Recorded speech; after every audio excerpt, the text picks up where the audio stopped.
okay, now we get to the part of the infamous Nazi uniform. Oh, Lord. Okay. This entire passage is so frustrating to me because on the one hand, he wants to say, it wasn't my fault. I just didn't know what to wear. There's a billion uniforms in the world. There's a billion outfits you could have worn. So many costumes to choose from. And you choose to wear a Nazi uniform, and then you buy a mustache to wear, and then you claim that the ends of the mustache were too long, so then you trim them and then it looked like a Hitler mustache. I mean, it's not like you can make a Hitler mustache by mistake. It's a pretty specific look on that mustache. You had to do that purposely. So he says that how what happened was Willie was having a birthday party. It was a costume party, or as they say, a fancy dress party. And he said that it had a cringy theme. These are the words in his book. It had a cringy theme of natives and colonials. And guess we're required to dress accordingly. Okay, well, if you think it's that cringy, then don't go. You don't have to go to the party. Just don't go. If you think it's so lame, don't go. But of course he goes. And okay, bear in mind this entire time, the theme is natives and colonials. Okay, natives and colonials. All right. So he's got to have a costume. How did a Nazi uniform fit into that theme? A Nazi is neither a native or a colonial. So already you're just like, okay, but you had to get dressed up. You had to wear something in this theme. You a Nazi uniform? That doesn't, I can't even be like, well, I mean, the theme was the thing that drove you into the wilderness of bad ideas. It was the theme's fault. No, it was your fault. You weren't even dressing with the theme. So Willie apparently was dressed as some kind of a leopard or something like that. Some sort of feline outfit, some skin-tight leotard. And it had a bouncy tail, and they all thought it was really funny. This is also where he introduces us to Kate for the first time. He says that Kate, he describes her as this. His new girlfriend, Kate, was carefree, sweet, kind. She'd done a gap year in Florence. She knew about photography and art and clothes. She loved clothes. That seems like a retroactive statement. I mean, you look at pictures of Kate when she first came on the scene. She always looked cute as could be. But I mean, she was wearing fairly normal things. I mean, she wasn't dressing like she dresses now. I mean, clearly now people are making her clothes for her. Obviously they should. She's a fantastic figure. Who wouldn't want to dress that? And anyway, so that doesn't seem like something a man would say. Once again, the insertion of the Markle, but who knows? Anyway, he says that her name was Kate. She was a lot of fun, and he loved to make her laugh. That's always his thing. He's the clown. Conrad loved to make her laugh. And he said that he imagined how fun life would be if he could, bring Chels into it, and he and Chels and Willie and Kate could all be double dating. It was just going to be this Fab Foursome, the original Fab Four. And, it all seemed like sunny good times to him. Well, this picking up the uniform sort of all played into that. Like, he wanted to make them laugh. He especially wanted to make Kate laugh. And as he was trying to choose his costume, he couldn't figure out what he wanted to wear. Somebody said, oh, well, you should go to this shop. They've got a lot of costumes. Go there. So as he's describing the costume shop, he describes it in these real shady sort of like this underbelly of the costume world.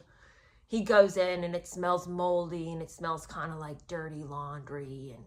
And anyway, he's sifting through the clothes on these seedy racks. And in this entire store, there was only two things that would have been fitting. A British pilot's uniform and a sand-colored Nazi uniform. Which one should I choose as a prince? A prince of England. Which one should I choose? Anyway, so he's standing there at the racks. He's got his two choices. The British pilot's uniform, hello, and the Nazi uniform. And he says that he phones Kate and Willie and asks them what they think. And they're like, oh, yeah, Get the Nazi uniform. That's hilarious. And they howled and they hooted and they said it was even better than Willie's leotard. It was so funny. It's just so funny. Oh my gosh. Yeah, get that one. We're just rolling over here. So because he can't ever make any of his own decisions, this is what he does. But you guys, listen to what he says a second before he tells us that they are the ones that told him to get it. He says that he went to the costume shop and it's a bit blurry, but that this is how he recalls it going, even though it's all a bit blurry. So already it's like, okay, well, how convenient for you. So because they told him to do it, then he had to do it. Okay, well, Eve's been using that story since the beginning of time, but no one's forgiving her for feasting with the snake. So that's not gonna work for you either, Harry. He got the costume, like it was like a shirt. He added it with some cargo trousers. He got a mustache. He trimmed the ends and made it into a proper Hitler mustache. He says that. He made it into a proper Hitler mustache. And then they go to this party and it was all, it was a lot of fun. Everybody had a great time, blah, blah, blah, blah, blah.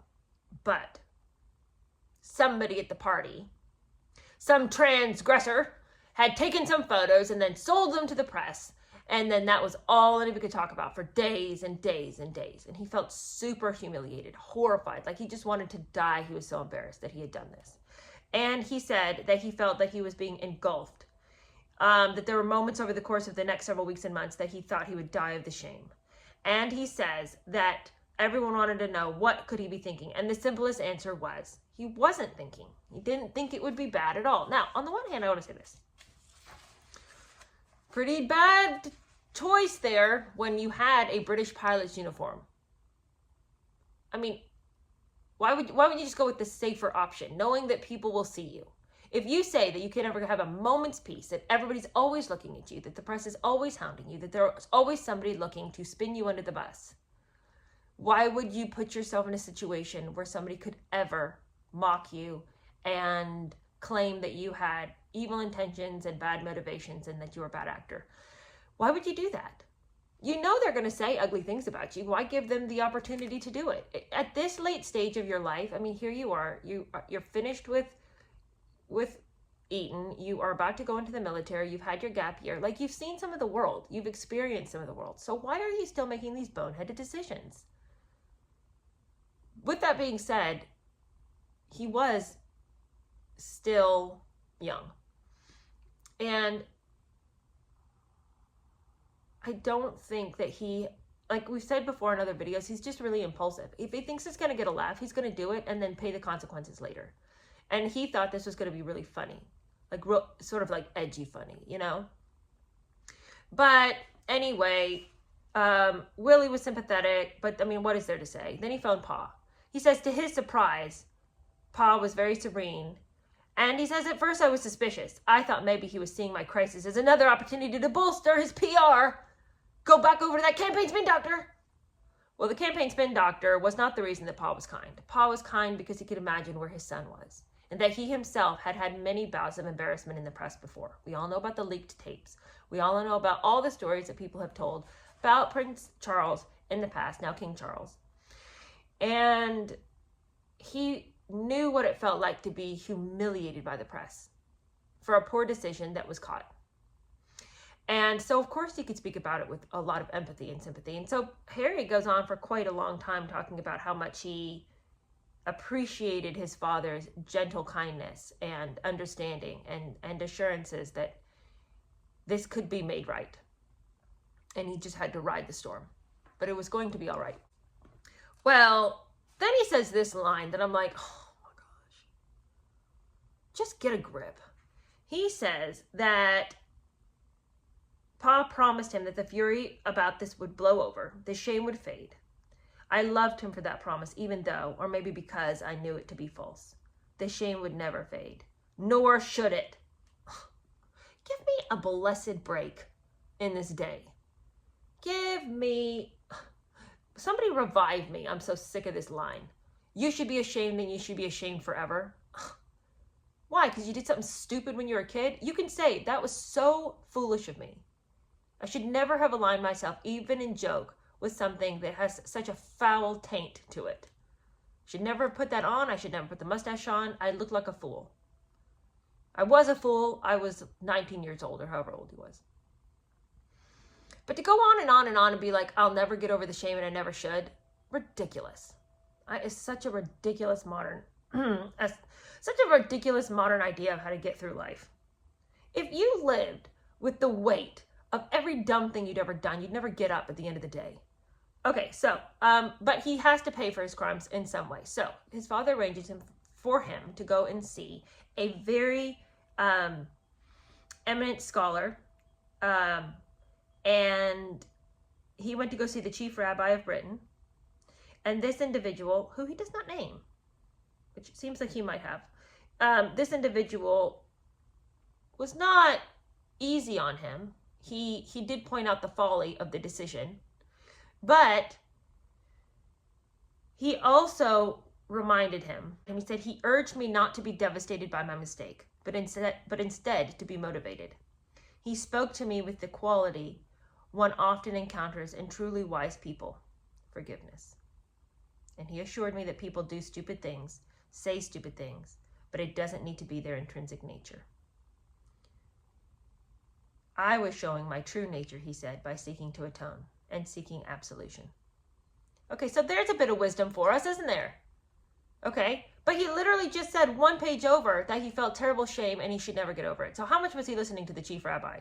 He should have sat at that man's feet for the rest of his life, and maybe he could have made something of himself. Okay, so he recognizes that forgiveness is some of the highest wisdom that one can attain, and yet he's over here refusing to forgive himself. So I guess he's traded the highest wisdom for a bunch of woke nonsense. It says, be sorry about your sins forever and evermore. You'll never be able to atone for them, but at least you know that you are a piece of garbage and should always be sorry that you were ever created. There's a lot of hope there. You won't find it. You won't be able to pick it out, but we promise that's the best way to live.